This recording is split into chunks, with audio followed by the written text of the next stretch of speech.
Hello everyone, आज की इस क्लास में हम लोग क्लास 12 साइकोलॉजी का चैप्टर फर्स्ट मनोवैज्ञानिक गुणों में विभिन्नताएं को पढ़ने वाले हैं। इस बुक में टोटल आपको 9 चैप्टर पढ़ना है, जिसमें से कि आपका पहला चैप्टर है मनोवैज्ञानिक गुणों में विभिन्नताएं। और बहुत दिनों से आप लोग का डिमांड आ रहा था कि सर साइकोलॉजी की क्लास की शुरुआत कर दीजिए, तो आज से हम लोग साइकोलॉजी का शुरुआत कर दिए हैं। बस आप लोग क्लासेस को कंटिन्यू अटेंड करते जाइएगा। चैप्टर्स को हम लोग पढ़ेंगे बारी बारी से। जहाँ पे आपको नोट्स की ज़रूरत होगी, पॉइंट वाइज समझाने की ज़रूरत होगी, वहाँ पे मैंने पॉइंट वाइज भी बनाया है ताकि आपको मैं अच्छे से समझा सकूँ। देखिए, चैप्टर फर्स्ट जो आपका है मनोवैज्ञानिक गुणों में विभिन्नताएं। तो मनोविज्ञान से आप तो समझते ही हैं, जिसमें हम लोग मन के बारे में अध्ययन करते हैं। मन से रिलेटेड जो भी टर्म्स होता है उन सब चीज़ों के बारे में अध्ययन करना मनोविज्ञान के अंतर्गत आता है। और इस चैप्टर को पूरा पढ़ लेने के बाद आप लोगों के मनोवैज्ञानिक गुणों को समझ सकेंगे। साथ ही साथ जो लोगों में बुद्धि होती है उन बुद्धियों के बारे में भी आपको पता चल जाएगा, और ये भी पता चल जाएगा कि बुद्धियों का मापन जो होता है वो किन किन विधियों द्वारा किया जाता है। तो चैप्टर फर्स्ट में आपको इन सब चीज़ों के बारे में पढ़ना है और पूरे अच्छे से पढ़िएगा, चैप्टर को समझिएगा। और इस चैप्टर से आपके एग्जामिनेशन में प्रश्न भी अच्छे खासे पूछे जाते हैं दोस्तों। तो देखिएगा, सबसे पहला जो आपका यहाँ पे है पढ़ने के लिए मिलेगा आपको कि मानव का जो व्यक्तिगत भिन्नताएं होती हैं उसी के बारे में। ये भिन्नता शब्द जो है इसी से आप समझ लीजिए, मतलब अलग अलग, भिन्न भिन्न मतलब अलग अलग कहने का हुआ। जैसे एक मैं एग्जाम्पल के तौर पे आपको समझाऊं, हमारा जो वातावरण है, मतलब आसपास में जो भी वस्तुओं को हम लोग देखते हैं, अगर सारी वस्तुएं एक ही तरह की होती, एक ही रंग का होता, तो क्या आपको इतना मनोरम दृश्य देखने के लिए मिलता? आपको इतना मनमोहक लगता? नहीं लगता। सिंपल सा आप लोगों का भी जवाब आता। अगर मैं आपसे कहूं कि आपके आसपास में जितनी वस्तुएं हैं सबका रंग केवल आपका लाल हो जाए या सबका रंग केवल हरा हो जाए, मतलब एक समान हो जाए, तो क्या आपको इतना मनोरम दृश्य देखने के लिए मिलेगा? इतना मजा आएगा आपको? नहीं आएगा। अब जैसे आप जिससे भी मतलब भावुक होते हैं, जिसके प्रति अट्रैक्ट होते हैं, तो क्यों होते हैं? क्योंकि उसका जो होता है कुछ ना कुछ उसमें क्वालिटी होता है, कुछ ना कुछ उसमें भिन्नताएं होती है। कहने का मतलब भिन्नताएं होती है जो आपको अट्रैक्ट करता है अपनी ओर। तो वही बात किया जाता है कि जो मानव के जो प्रकारों हैं उनमें व्यक्तिगत भिन्नताओं के बारे में, जैसे अगर हम लोग बुद्धि की ही बात करें, अपने दिमाग की बात करें, तो हर लोगों में अलग अलग नॉलेज होता है। आप भी 14 साल के हैं और आपके बगल का भी एक लड़का 14 साल का है, ठीक है। दोनों को एक साथ अगर आप रखिएगा तो आपको पता चलेगा कि उनमें दोनों में क्या है, तो अलग अलग का गुण है, अलग अलग दोनों में क्या है, भिन्नताएं पाई जा रही है, ठीक है। इतना तो आपको पता चलता होगा। तो इसी के रूप में जो व्यक्तिगत भिन्नताएं हैं, देखिए यहाँ पे आपको बतलाया गया है कि व्यक्तिगत भिन्नताओं को दो तरह से, एक जो होता है, कुछ मनोवैज्ञानिकों का जो विश्वास है वो विश्वास करते हैं कि हमारे व्यवहार हमारे व्यक्तिगत विशेषकों से प्रभावित होते हैं, जबकि दूसरे मनोवैज्ञानिक का विचार है कि हमारे व्यवहार स्थिति परक कारकों से अधिक निर्धारित होते हैं, मतलब स्थिति से। एक का है कि व्यक्तिगत विशेषकों से प्रभावित होता है। व्यक्तिगत विशेषक कहने का मतलब कि किसी का पर्सनैलिटी देख के उसमें प्रभावित या चेंज आता है। और दूसरा है स्थितिवाद, यानी जिसको सिचुएशनिज्म आप अंग्रेजी में कहते हैं, वो अधिक निर्धारित करता है स्थिति परक कारक। जैसे स्थिति में आपको यही कहा गया, ये टर्म्स आपके एग्जामिनेशन में पूछा है, स्थिति में यही कहा गया एग्जाम्पल के तौर पे, जैसे अभी आपका बिहेवियर, मान लीजिए आपके माता पिता आपके पास नहीं है, ठीक है, तो आप किसी को गाली गलौज भी कर देते हैं, है कि नहीं। लेकिन जब आपके माता पिता आपके पास रहते हैं या जिनसे आपको डर लगता है या आपसे जो उच्च होते हैं, जैसे मान लीजिए कि आप अभी एज ए स्टूडेंट हैं, जब आप टीचर के सामने जाते हैं तो स्थिति जब आती है तो आप वहाँ पे क्या हो जाते हैं, भीगी बिल्ली बन जाते हैं, यानी कि आप शांत रहने लगते हैं, मतलब आपका बिहेवियर क्या होता है, चेंज होता है। तो दो तरह से कहा गया। एक तो कहा गया कि जो मनोविज्ञान जो मतलब भिन्नताएं होती है वो आपका व्यक्ति विशेषक हो सकता भी है, और दूसरा आपको यहाँ पे कुछ मनोवैज्ञानिकों ने कहा कि स्थितिवाद का भी हो सकता है, मतलब स्थिति के अकॉर्डिंग लोग बदल सकते हैं। जैसे कि अगर उनसे सर्वोच्च अधिकारी उपस्थिति में वो विनम्र व्यवहार करते हैं, आपको अब जैसे आप अपने भाई या बहन को पूरा जोर से डांट रहे हैं, है मारूंगा, ये करूंगा, मम्मी नहीं है, तो मम्मी पापा नहीं है घर पे, तो आप उनको डांट रहे हैं, झपट रहे हैं, उनको पीट भी रहे हैं, ठीक है। लेकिन जैसे ही आप अपने से बड़े, यानी कि आपके मम्मी पापा या आपके बड़े भैया आ जाते हैं, तो आप क्या करते हैं, हैं, आप उनके समक्ष अपना जो व्यवहार होता है वो चेंज कर देते हैं, बदल देते हैं। तो यहाँ पर आपका जो हुआ स्थिति को माना गया है कि स्थिति का प्रभाव जो होता है वो भिन्नताओं को दर्शाने के लिए, व्यक्तिगत भिन्नताओं को दर्शाने के लिए अपना अहम रोल अदा करता है। तो ये बात यहाँ पे कही जा रही है। अभी मैं आपको समझा रहा था कि मान लीजिए कि पूरे वातावरण का एक तरह का रंग हो जाए, एक तरह की मतलब आपको दृश्य देखने के लिए मिले, तो आपको इतना मनोरम दृश्य नहीं मिलेगा। तो यही बात यहाँ पर मनुष्य में भी होता है, बुद्धि में भी होता है। हर लोगों का बुद्धि एक दूसरे से भिन्न होता है, अलग अलग होता है। आप मतलब एक ही स्कूल के पढ़ने वाले, आपने देखा होगा एक ही स्कूल के पढ़ने वाले अनेक विद्यार्थियों का जो बुद्धि होता है, अनेक विद्यार्थियों की जो सोचने की जो क्षमता होती है, वो हर में कुछ न कुछ अलग होता है। तो ये क्यों होता है? आखिरकार इन बुद्धियों का जो मापन होता है वो किस विधि द्वारा किया जाता है? तो इन्हीं सब चीज़ों के बारे में तो आपको इस चैप्टर में पढ़ना है। तो सबसे पहला जो यहाँ पे जो देखिए आपको क्या पढ़ना था कि मनोवैज्ञानिक गुणों का मूल्यांकन, यानी कि जो गुण होते हैं उनका मूल्यांकन कैसे किया जाता है। तो मनोवैज्ञानिक गुणों का मूल्यांकन करने का मतलब, असेसमेंट करने का मतलब हुआ कि सबसे पहले हम लोग मूल्यांकन करने का मतलब होता है कि लोगों के मनोवैज्ञानिक गुणों का मापन करना। मापन मतलब जैसे आपको फीवर वर्ड लग जाता है तो थर्मामीटर लाते हैं, आप उसमें अपना फीवर मेजर करते हैं। उसी तरह से जब आप किसी के मनोवैज्ञानिक गुणों का प्रेक्षण करते हैं, मनोवैज्ञानिक गुणों के बारे में मूल्यांकन करते हैं, मूल्यांकन करने का मतलब पता लगाते हैं, उसके बारे में एज ऑब्जर्वेशन करते हैं, उनके गुणों को मापते हैं, उसी को कहा गया मूल्यांकन। तो मूल्यांकन अगर मैं बोलूँ तो आप इतना समझ आइए कि मनोवैज्ञानिक गुणों का मापन करना नहीं होता है, मूल्यांकन करें। बच्चों का हम लोग मूल्यांकन करेंगे, बच्चों ने इस महीने जितने भी पढ़ाई की है उसका मूल्यांकन होगा, यानी कि उनके गुणों का मापन किया जाएगा कि क्या उनमें चेंजेस आया, क्या कुछ उन्होंने सीखा। तो देखिए मनोवैज्ञानिक गुणों के कुछ क्षेत्र के बारे में भी आपको पढ़ना है। जैसे यहाँ पे कहा जाता है कि जो मतलब एक तरह से एग्जाम्पल के तौर पे दिया गया है कि हमारा जो भी बुद्धि होता है या जो भी गुण होता है वो बहुपक्षीय होता है। बहुपक्षीय कहने का मतलब एक पक्ष उसका नहीं होता है। जैसे अगर आप किसी सलाई उलाई का आप एग्जाम्पल लीजिए तो उसमें क्या होता है, लंबाई भी रहता है, चौड़ाई भी रहता है, ऊंचाई भी रहता है। तो वही उदाहरण देकर यहाँ पे समझाया गया है कि जो मूल्यांकन होता है वो संज्ञानात्मक के आधार पे, सान्वेगिक बुद्धि के आधार पे, सामाजिक आधार पे, कैसा उसका व्यवहार है, इन सभी चीज़ों पे डिपेंड करता है। हालांकि ये बात इतनी है, ये तो आपका इंट्रोडक्शन है, आपको इतना समझ में आ गया, बस इतना आप समझ लीजिए कि मूल्यांकन का मतलब क्या होता है। मूल्यांकन कहने का मतलब होता है कि मनोवैज्ञानिक गुणों का मापन करना। चलिए हम लोग कुछ अच्छे अच्छे इंपॉर्टेंट पॉइंट्स को पहले देख लेते हैं, तब जाकर ये चैप्टर आपको और भी अच्छा, मजेदार और समझदार समझ में आएगा और आपको देखने में भी मजा आएगा। तो देखिए इन सभी पॉइंट्स को आप, सबसे पहला प्रश्न आपके समक्ष यही आया कि मूल्यांकन शब्द का क्या अर्थ है। अभी आप समझ चुके हैं मूल्यांकन का मतलब क्या होता है।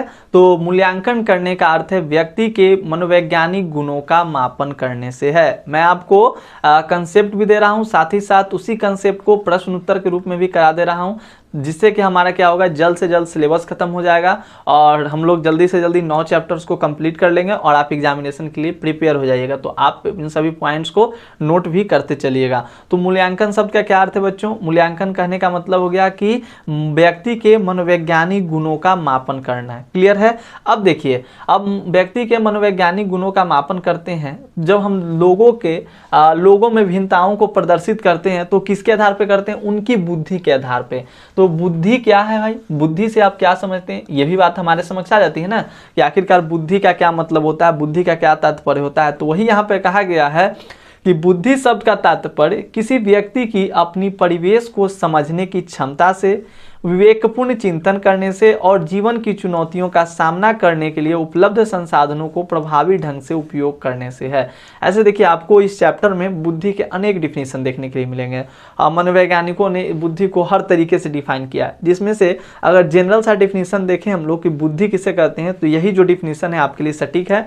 आप इसको ध्यान में रखिएगा कि बुद्धि शब्द का मतलब होता है, बुद्धि से आप क्या समझते हैं, जब लोग अपने परिवेश को अच्छे से समझते हैं, उनके समय कोई भी चुनौती आती है या चिंतन आता है, तो उन समय पे वो अपने बुद्धि से, विवेक से, अपने दिमाग से विवेकपूर्ण चिंतन करते हैं और जीवन की चुनौतियों का सामना करने के लिए उनके पास जो भी संसाधन उपलब्ध रहता है, मतलब कोई भी प्रॉब्लम आया, डिफिनीशन में जब बुद्धि पूछे तो उसको आप इसमें मेंशन नहीं कर सकते हैं, क्योंकि आप इसको डिफाइन कर रहे हैं तो वो चीज़ इसमें इंक्लूड नहीं होना चाहिए। ठीक है?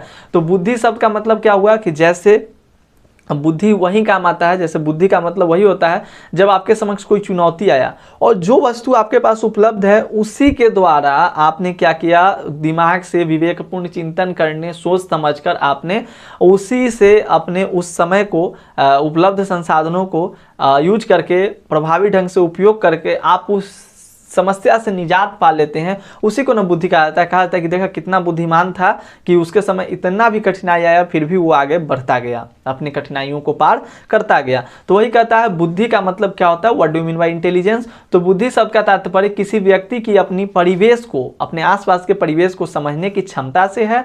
कैपेसिटी टू अंडरस्टैंड इन्वायरमेंट, अपने आसपास विवेकपूर्ण चिंतन करने से, और जीवन की चुनौतियों का सामना करने के लिए उपलब्ध संसाधनों का प्रभावी ढंग से उपयोग करने से है। इसी को कहते हैं बुद्धि। देखिएगा बुद्धिमान व्यक्ति क्या होगा, कहीं पे नल खुला हुआ रहेगा तो उसको जल्द से बंद करेगा, क्योंकि जान रहा है जो संसाधन हमारे पास है उन संसाधनों को अच्छे से उपयोग करके हमें और भी आगे बढ़ना है, तो वो वहां पे ये सारी मतलब बुद्धि का आपको इससे पता चलता है। तो क्लियर है। अब देखिए बुद्धि का जो मेजरमेंट होता है, मापक होता है, पता चलता है किन किन चीजों से पता चलता है। जैसे लोगों के एप्टीट्यूड से। एप्टीट्यूड कहने का मतलब हुआ कि कौशलों के अर्जन के लिए अंतर्निहित संभाव्यता से, मतलब कि जैसे कोई आदमी आपको बचपन से, कोई बच्चा को आप देखते होंगे, ठीक है, तो आपको शुरू से ही पता चल जाएगा ना ये तो पुलिस बनेगा, क्योंकि उसका बिहेवियर, उसके अंदर का जो एक्टिविटी है, उसकी संभावना, यानी कि अंतर्निहित संभाव्यता। अंतर्निहित संभाव्यता कहने का मतलब उसके अंदर उत्पन्न संभावना। जैसे आप किसी को देखते हो, छोटे बच्चे का एग्जांपल ले लीजिए, आप किसी को देखते हैं तो आपको जस्ट पता चल जाता है अरे ये तो बड़ा होकर डॉक्टर, या आप मुझे देखिए जब मैं पढ़ा रहा हूं तो आपको ऐसा लग रहा हो कि नहीं आकाश सर हमको अच्छे से समझा पा रहे हैं, यानी कि इनमें टीचर बनने की एबिलिटी है। तो आप मेरे एप्टीट्यूड से, एप्टीट्यूड होता है, देखिए अंग्रेजी देख लीजिए, एटीट्यूड नहीं एप्टीट्यूड, तो आप मेरे एप्टीट्यूड से आप मुझे जज कर रहे हैं, आप मेरे अंदर की जो संभाव्यता है उसको देखकर आप ये जज कर रहे हैं कि नहीं मैं टीचर बन सकता हूं, या आपको लगता है कि नहीं मैं साइकोलॉजी का एक बहुत अच्छा स्टूडेंट बन सकता हूं, आगे चलकर मैं साइकोलॉजी किसी को पढ़ा सकता हूं। तो इसी को अभिक्षमता कहा जाता है। क्लियर है। तो अभिक्षमता का मतलब होता है बच्चों कि किसी व्यक्ति की कौशलों के अर्जन के लिए अंतर्निहित संभाव्यता से, मतलब उसके अंदर स्किल्स चाहिए। जैसे कोई लड़का बहुत ज्यादा फिजिक्स केमिस्ट्री में तेज है, फिजिक्स केमिस्ट्री में बहुत ज्यादा तेज, तो आप कहेंगे ना कि ये बड़ा होकर इंजीनियर बनने लायक है, नम इंजीनियर बन सकता है। ठीक है। कोई बायोलॉजी में पूरा तेज है, मतलब बायोलॉजी का अच्छा खासा ज्ञान है, साथ ही साथ तो फिजिक्स केमिस्ट्री का भी ज्ञान होना चाहिए, लेकिन फिर भी आप उसको कहिएगा कि नहीं ये डॉक्टर बनने के लायक है। तो ये बात कही जाती है एप्टीट्यूड का मतलब। अभी रुचि का मतलब जिसमें इंटरेस्ट हो। जैसे किसी को देखिएगा माता पिता कहेंगे कितना भी पढ़ने के लिए, और वो पढ़ने के लिए राजी होगा नहीं, उसको तो पत्ती खेलना है, ताश खेलना है, गोली खेलना है, गुल्ली डंडा खेलना है, तो वही बात कहता है। अभी रुचि इंटरेस्ट शब्द का क्या अर्थ है।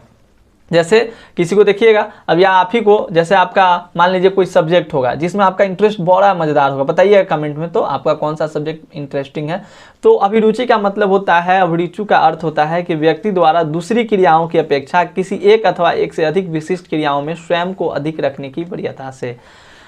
मम्मी कह रही है कि बेटा आईएएस बनना है, लेकिन बेटा का मन है कि नहीं मम्मी हम तो अग्निवीर भर्ती में जाएंगे, है कि नहीं, तो आप अग्निवीर को ज़्यादा जज कर रहे हैं। या घर वाले आपको कहते हैं कि बेटा आपको तुमको बड़ा होकर बीपीएससी क्रैक करना है, यूपीएससी क्रैक करना है, लेकिन आप कहते हैं नहीं हमको तो भाई बैंकिंग करना है, आप उसमें ज़्यादा समय दे रहे हैं, आप मैथ पढ़ने में ज़्यादा समय दे रहे हैं। ठीक है। जैसे अभी 12th में आपको जैसे कि कोई ऐसा सब्जेक्ट होगा जिसमें आपका इंटरेस्ट होगा, तो इंटरेस्ट से भली बात आप परिचित हैं। अभिरुचि का मतलब क्या होता है कि आप जिसमें ज़्यादा समय देते हैं उसी को इंटरेस्ट, जिसको आप वरीयता देते हैं, इंटरेस्ट हो गया ना। जैसे कि मम्मी मतलब आपको कोई कहता भी नहीं पढ़ने के लिए, तो आपको कोई बोल भी रहा है कि पढ़िए, लेकिन चैटिंग की बात आ जाए तो आप उसमें इंटरेस्ट ज़्यादा दिखाने लगते हैं, उसको ज़्यादा समय देने लगते हैं। हालांकि अभी एग्जाम का टाइम है, तो अभी आपको तो उन सब चीज़ों में समय नहीं देना होगा, अभी आपको अपने कंटेंट पे फोकस पे ध्यान देना होगा जो आपको पढ़ना है। क्लियर। तो अभिरुचि से भी आप भली भांति परिचित हो गए होंगे। कहीं पे दिक्कत हो बता दीजिएगा। व्यक्तित्व, पर्सनालिटी का मतलब क्या होता है। व्यक्तित्व का अर्थ व्यक्ति के अपेक्षाकृत अस्थायी प्रकार की उन विशेषताओं से जो उसे अन्य व्यक्तियों से भिन्न बनाती है, जैसे पर्सनालिटी। अब बात आ जाती है पर्सनालिटी की।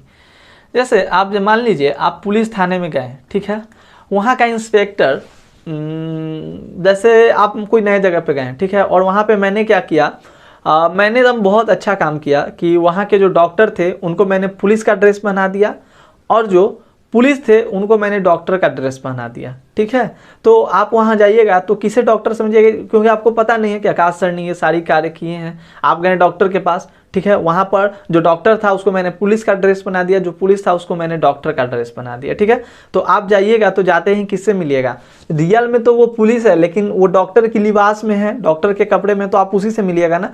तो वही व्यक्तित्व यानी कि पर्सनालिटी कहता है कि जो आपको भिन्न दर्शाए, जो आपको अन्य व्यक्तियों से भिन्न बताती हो, आपको बताए कि नहीं ये अलग है। आप हॉस्पिटल में जाइएगा, डॉक्टर को देखिएगा तो पहचान जाइएगा, नर्स को देखिएगा, बहुत सारी महिलाओं को आप देख रहे हैं, बहुत सारी महिलाओं को देख रहे हैं, लेकिन जैसे ही आप नर्स को देखिएगा आप पहचान जाइएगा कि नहीं ये नर्स है। तो उसी को कहा गया पर्सनालिटी, ठीक है, पर्सनालिटी। क्लियर। तो अब बात आती है, जैसे गांव में जाइएगा तो एक पढ़ा लिखा लड़का रहेगा, उसको देखकर आपको, और एक जो होगा गोली डंडा भर दिन धूड़ी में लेट रहा है, भर दिन एकदम घूम रहा है, उसको देखिएगा तो मतलब पता चल जाता है ना। तो यही बात आता है। अब मूल्य यानी कि वैल्यू, तुम मेरी मूल्य को समझती ही नहीं हो, तुम मुझे समझती ही नहीं हो, तुम मेरी वैल्यू समझती ही नहीं हो। ऐसा आप लोगों ने कभी किया होगा, मे भी लड़के ज़्यादा करते होंगे, लड़कियाँ तो एकदम भाई एटीट्यूड, है ना। तो मूल्य शब्द का क्या मतलब होता है, यानी कि वैल्यू देना, वैल्यू दो भाई लाइफ में। तो मूल्य आदर्श व्यवहारों के संबंध में व्यक्ति के अस्थायी विश्वास होते हैं। व्यक्ति के मूल्य जीवन में व्यवहारों के लिए एक मानक निर्धारित करते हैं और उन्हें निर्देशित करते हैं। मतलब कि मेरी ज़िंदगी में तुम्हारी बहुत वैल्यू है, मैं तुम्हें कभी छोड़ नहीं सकता, ये सारी बातें आती है ना, तो उसी को कहा गया मूल्य यानी कि वैल्यू। तो इन सब चीज़ों से आपको क्या पता चलता है, बुद्धि के, लोगों के बुद्धि के बारे में आपको पता चलता है, उसके एप्टीट्यूड से, उसकी पर्सनालिटी से, उसकी वैल्यू से, क्या उसका रहन सहन है, इन सब चीज़ों से आपको उसके बारे में पता चलता है। हालांकि मनोवैज्ञानिक मूल्यांकन की कुछ विधियां हैं। जैसे हम लोग को अगर मान लीजिए किसी के मनोवैज्ञानिक गुणों के बारे में मूल्यांकन करना है, यानी कि परीक्षण करना है, उसके बारे में पता लगाना है, तो आप उसके बारे में ऑब्जर्व कर सकते हैं। जैसे आपने देखा एग्जाम्पल के तौर पे कोई लड़की है, अगर आपको इशारा कर रही है तो आप समझ गए कि ओ माय गॉड, मतलब पहली नज़र में हमको इशारा कर दी, इसका मतलब है कि that's not good for me, है ना। तो इस तरह से मनोवैज्ञानिक तो आप ऑब्जर्व करके भी पाते हैं। या आप साइकोलॉजिकल एक टेस्ट होता है, साइकोलॉजिकल टेस्ट में बहुत सारी मतलब तकनीक है, तरीका है जिस तरह से साइकोलॉजिकल टेस्ट किया जाता है, तो उसको भी आप उपयोग करके किसी का मनोवैज्ञानिक मूल्यांकन कर सकते हो। साथ ही साथ इंटरव्यू लेकर, जैसे इंटरव्यू का कहने का मतलब होता है कि बातचीत करके लोगों के गुणों के बारे में जानना। आपने इंटरव्यू का मतलब समझ लिया होगा, बहुत सारे आप शॉर्ट्स वीडियो स्क्रॉल करते होंगे तो आपको इंटरव्यू मिलता होगा। जब साक्षात्कार यानी कि बातचीत के माध्यम से क्या हो, लोगों के गुणों के बारे में आपको पता चलता है, उसी को इंटरव्यू का नाम दिया जाता है। क्लियर। व्यक्ति अध्ययन यानी केस स्टडी, उस व्यक्ति के बारे में अध्ययन करके, उसके अध्ययन करना मतलब वही समझिए कि उसमें कभी उससे बातचीत करना, सब चीज़ आ गया इसमें। व्यक्ति अध्ययन का मतलब हो गया कि उसके केस के स्टडी के बारे में, उसके पास्ट के बारे में, उसके क्या कुछ बिहेवियर हैं, उन सब चीज़ों के बारे में पढ़ना लिखना। प्रेक्षण यानी ऑब्जर्वेशन, जैसे मान लीजिए ऑब्जर्व आप कैसे कर सकते हैं, जैसे मान लीजिए एक मम्मी है, एक छोटा सा उसका बच्चा है, मतलब माता और शिशु दोनों के, आप उनके प्यार को आप जब देखते हैं तो आप ये ऑब्जर्व कर पाते हैं कि उन दोनों में कितना घनिष्ठ प्यार है, कितना लोग एक दूसरे से दोनों हैं वो मिलजुल गए हैं, घुले मिले हुए हैं। तो आप उनके गुणों का, उनके मनोवैज्ञानिक गुणों का मूल्यांकन कर सकते हैं वहाँ पे ऑब्जर्व करके भी। या कोई पूरा गुस्सैल आदमी है, ठीक है, वो पूरा बात बात पे गुस्सा कर जा रहा है, तो आप वहाँ पे भी ऑब्जर्व करके उसके गुणों के बारे में पता लगा सकते हैं। आत्म प्रतिवेदन यानी कि सेल्फ रिपोर्ट, अपने बारे में खुद, या आई एम वेरी घमंडी, आई एम वेरी एटीट्यूड वाला, ऐसे नहीं करते हैं। तो इन सभी चीज़ों से भी आपको क्या होता है, पता चल सकता है। आत्म प्रतिवेदन यानी सेल्फ रिपोर्ट, आप अपने बारे में खुद रिपोर्ट निकाल कर अपने मनोवैज्ञानिक गुणों का परीक्षण कर सकते हैं, ऑब्जर्वेशन कर सकते हैं। क्लियर है। तो देखा आपने साइकोलॉजी कितना मज़ेदार है, अच्छा है। बस इसमें थोड़ा सा शब्दों का खेल है, जैसे शब्द थोड़े से कठिन होते हैं, उन शब्दों को आप अंग्रेजी में भी समझने का प्रयास कीजिए। जैसे आप अब यहाँ पे प्रेक्षण आता, तो बहुत सारे बच्चे प्रेक्षण का मतलब नहीं, लेकिन ऑब्जर्वेशन जब वर्ड आया तो आपको समझ में आया कि ऑब्जर्व करना मतलब किसी चीज़ के बारे में पता लगाना, ऑब्जर्व करना, उसको देखकर उसके बारे में, उसके बारे में जो भी चीज़ें हैं उसको अपने अंदर मेंटेन करना, मेकअप करना, उसके बारे में जानना, जानकारी हासिल करना, है कि नहीं। साक्षात्कार अब बोला गया, इंटरव्यू जब शब्द आया तो आपको समझ में आ गया। तो साइकोलॉजी के कुछ वर्डों को मैं फिर से आपको कहता हूँ कि कुछ शब्दों को आप अंग्रेजी में भी याद करने का प्रयास करेंगे, जिससे कि आपको क्या होगा, बहुत ज़्यादा ज़्यादा हेल्प होगा। और साइकोलॉजी बहुत आसान है जी, आप लोग इसको चाहें तो बहुत अच्छे तरीके से, बस कुछ डिफिनीसन होते हैं जो कि आपको थोड़े से रटने होते हैं, नहीं तो ज़्यादा कोई ये हार्ड नहीं है, आप इसको आसानी से मेंटेन कर सकते हो। क्लियर। अब प्रश्न यहाँ पे आता है आपका कि मनोवैज्ञानिक बुद्धि को किस प्रकार, मनोवैज्ञानिक जो होते हैं बुद्धि को किस प्रकार परिभाषित करते हैं, यानी कि बुद्धि को किस तरह से डिफाइन किया गया है, किस टर्म पे डिफाइन किया गया है। तो मनोवैज्ञानिकों द्वारा बुद्धि के स्वरूप को बिल्कुल भिन्न ढंग से समझा जाता है, यानी कि बिल्कुल अलग ढंग से। मनोवैज्ञानिक जो होते हैं, अभी मैंने आपको बुद्धि का ऊपर में डिफिनीशन दिया था, साथ ही साथ मैंने आपको ये भी बोला कि देखिए आपको बुद्धि का यही एक डिफिनीशन नहीं देखने के लिए मिलेगा, आपको बुद्धि के अनेक डिफिनीशन आगे चलकर देखने के लिए मिलेंगे, जिसमें से कि देखिए पहला जो यहाँ पर मैं आपको दिखा दूं, ये अल्फ्रेड बीने साहब हैं। ठीक है, तो अल्फ्रेड बीने साहब ने बुद्धि के विषय में कार्य करने वाले ये सबसे पहले मनोवैज्ञानिक हैं जो बुद्धि के विषय पर इन्होंने कार्य करना शुरू किया था। तो इनका नाम ये भी याद रखिएगा। अल्फ्रेड बीने साहब ने बुद्धि के विषय पर शोध कार्य करने वाले पहले मनोवैज्ञानिक में से एक थे, यही बात लिखा गया। उन्होंने बुद्धि को अच्छा निर्णय लेने की योग्यता, अच्छा तर्क प्रस्तुत करने की योग्यता के रूप में परिभाषित किया। तो अगर आपसे पूछे बच्चों ये बताइए अल्फ्रेड बीने के द्वारा मनोवैज्ञानिक यानी कि बुद्धि का मतलब क्या होता है, तो बुद्धि का मतलब ये होता है अच्छा निर्णय लेने की योग्यता, अच्छा तर्क प्रस्तुत करने की योग्यता को ही हम लोग बुद्धि कहते हैं। ये बीने ने दिया था। ठीक है, बीने का कहने का मतलब था कि जब आप अच्छा निर्णय लेते हैं, अच्छा कोई तर्क प्रस्तुत करते हैं, यही बुद्धि है। क्लियर। तो ये बीने द्वारा कहा गया था। हालांकि और भी मनोवैज्ञानिक थे जिन्होंने अपना डिफिनेशन दिया, कुछ और मैंने यहाँ पे लिखे हैं, जैसे वेस्लर साहब का।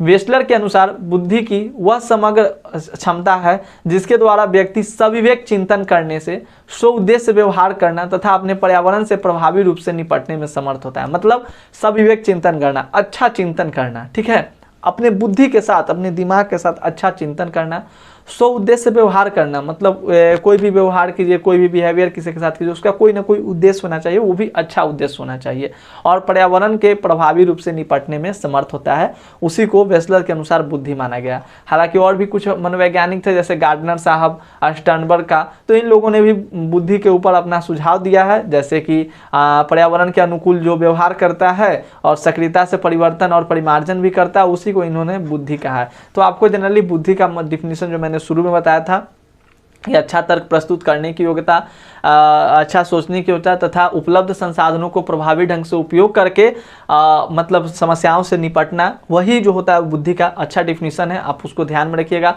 आप उसको लिखिएगा, आपको मार्क्स मिल जाएंगे। अगर हाँ पार्टिकुलर रूप से अगर आपसे पूछ दे, इंडिविजुअली पूछ दे कि अल्फ्रेड बीने के द्वारा बुद्धि को किस रूप में परिभाषित किया गया है, तब आपको ये बताना है। और ये भी याद रखिएगा, बीने जो थे वो सर्वप्रथम बुद्धि के क्षेत्र में कार्य करने वाले प्रथम मनोवैज्ञानिक हैं। क्लियर। अब देखिए बुद्धिमान व्यक्तियों की कुछ विशेषताओं के बारे में आपको जानना है कि आखिरकार बुद्धिमान व्यक्तियों में क्या क्या कौन सी विशेषताएं होती है। तो जो बुद्धिमान व्यक्ति होते हैं उनमें निम्नलिखित जो विशेषताएं हैं, पहला कि वो अपनी भावनाओं और संवेगों को जानना और उसके प्रति संवेदनशील होना, मतलब अपनी भावनाओं को जानते हैं कि मेरे अंदर क्या फीलिंग्स आ रहा है, क्या कुछ मैं महसूस कर पा रहा हूँ, और उसके प्रति वो जागरूक होते हैं और उसके प्रति वो संवेदनशील होते हैं अपनी भावनाओं के प्रति, इसी को कहा गया बुद्धिमान व्यक्ति। अपने संवेगों की प्रकृति और तीव्रता को, शक्तिशाली प्रभाव को समझना, अब अपने जो भी मन में विचार चल रहा है, जो भी उनके समक्ष मतलब उनके जो भी थॉट्स हैं, तो उसको प्रभाव शक्तिशाली रूप से प्रभावित करके प्रभाव मतलब उसके प्रभावों को समझ लेते हैं, उसी को हम लोग कहते हैं बुद्धिमान व्यक्ति। अपने संवेग और उनकी अभिव्यक्तियों को दूसरों से व्यवहार करते समय नियंत्रित करना ताकि शांति व सामंजस्य की प्राप्ति हो सके। देखिए इन सभी टर्म्स को आप ध्यान में रखिएगा, क्योंकि ये जो है प्रश्न ये आपके बोर्ड में भी पूछे जा चुके हैं। तो अभी मैंने यहाँ पे आपको कुछ प्रश्न उत्तर भी आपको करा दिए, जिससे कि आपका लगभग इस चैप्टर का बहुत अच्छा पार्ट जो हो गया वो कवर हो गया। अब चलिए थोड़ा सा हम लोग बुक पे चलते हैं, एनसीईआरटी बुक को थोड़ा सा हम लोग देख लेते हैं।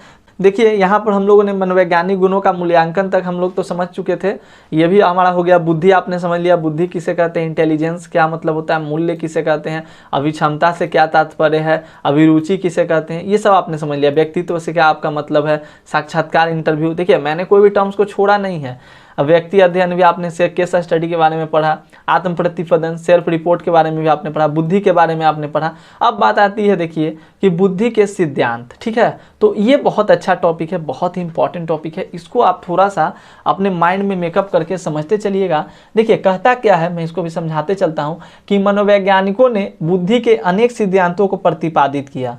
है। इन सिद्धांतों को मोटे तौर पर संरचनात्मक या मनोमितिक उपागम अथवा सूचना प्रक्रमण उपागम का प्रतिनिधित्व करने वाले दो संवर्गों में वर्गीकृत किया जाता है।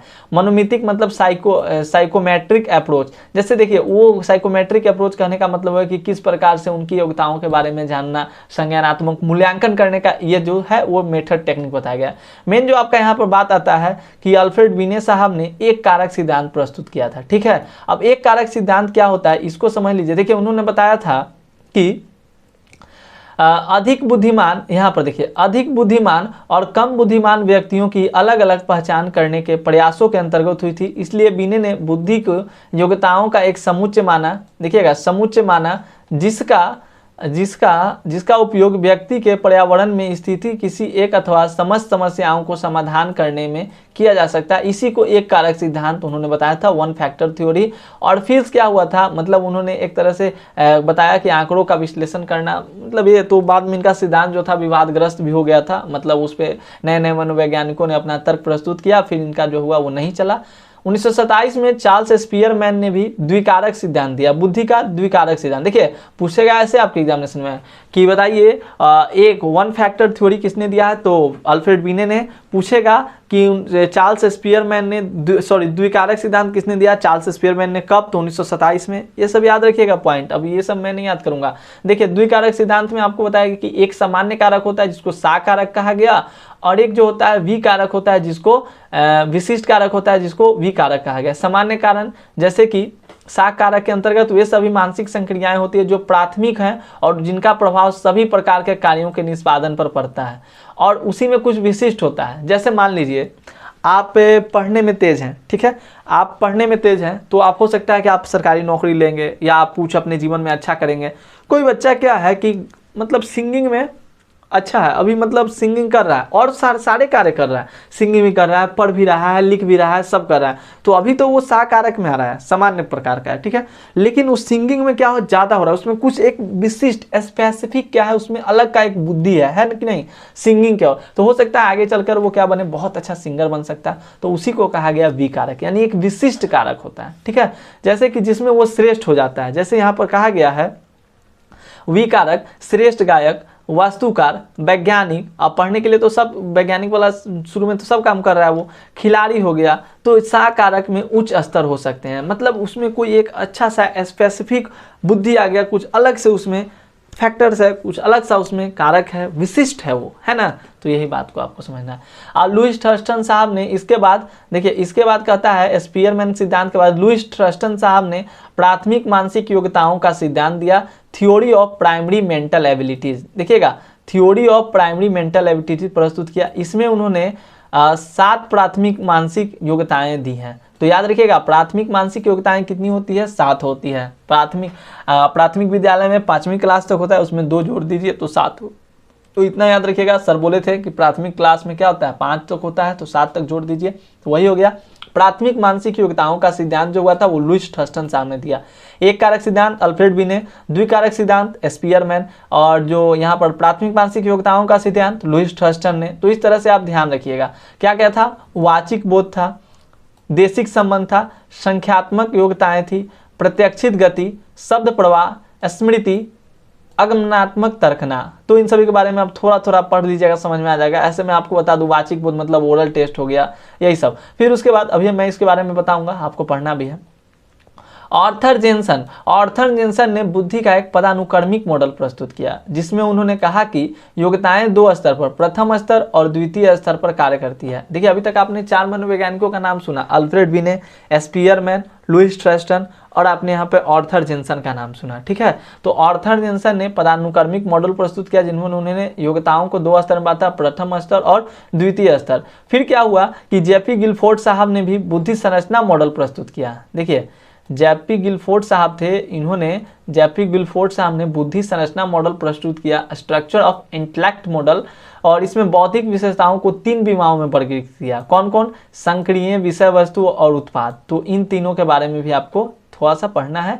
और फिर उसके बाद क्या हुआ कि बहुबुद्धि का सिद्धांत आया, ठीक है। जैसे इसमें आपको वही कहा गया, गिलफोर्ड ने क्या किया था, जैसे वर्ग बनाने के लिए मॉडल का 180 प्रकोष्ठ होते हैं, इन्हीं की बात की जा रही है। इसको मैं आपको क्वेश्चन आंसर में ना अच्छे तरीके से एक्सप्लेन करके अभी समझा दूंगा।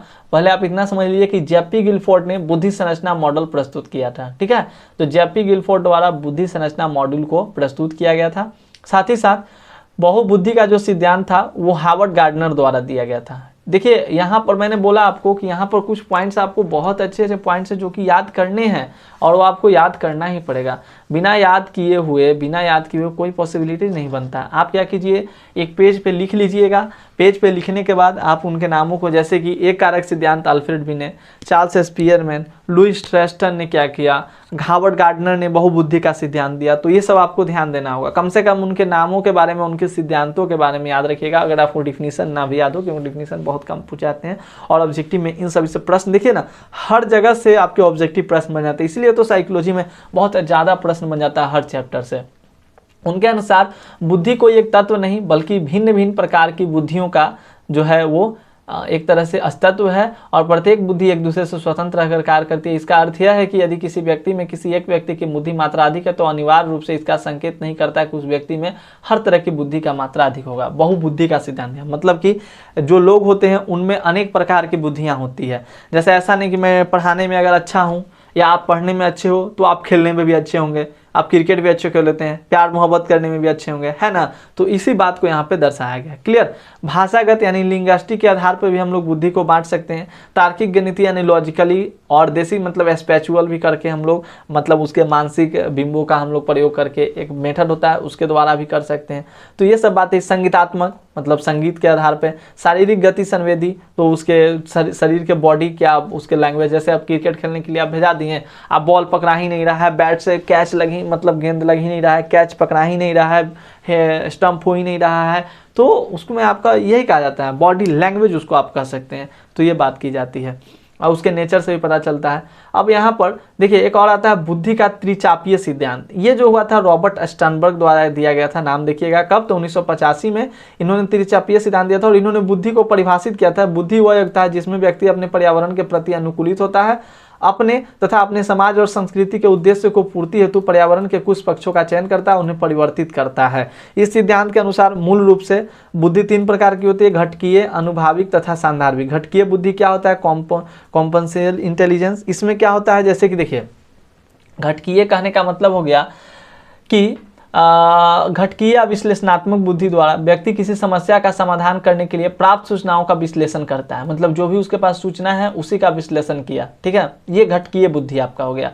फिर यहाँ पर अनुभाविक बुद्धि, जो उसके पास पहले से अनुभव से आया हुआ है, ठीक है। और सांदर्भिक बुद्धि, जो किसी के संदर्भ में मतलब किसी के संदर्भ में आए दिन देखता है किसी के साथ, तो उसी को कहते हैं सांदर्भिक बुद्धि। जैसे देखिए ना, बहुबुद्धि जिसके द्वारा व्यक्ति अपने दिन प्रतिदिन के जीवन में आने वाली पर्यावरणीय मांगों से निपटता है, इसे आप व्यवहारिक बुद्धि या व्यावसायिक समझ भी कह सकते हैं।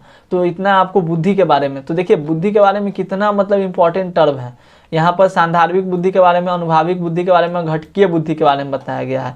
तो आपको बुद्धि से बहुत अच्छे खासे प्रश्न बनते हैं। बुद्धि का एक कारक सिद्धांत, बुद्धि का द्विकारक सिद्धांत, बहुबुद्धि का सिद्धांत, बुद्धि का त्रिचापीय सिद्धांत। तो ये सब प्राथमिक मानसिक योग्यताओं के बारे में, जो कि लुईस थर्स्टन साहब का था।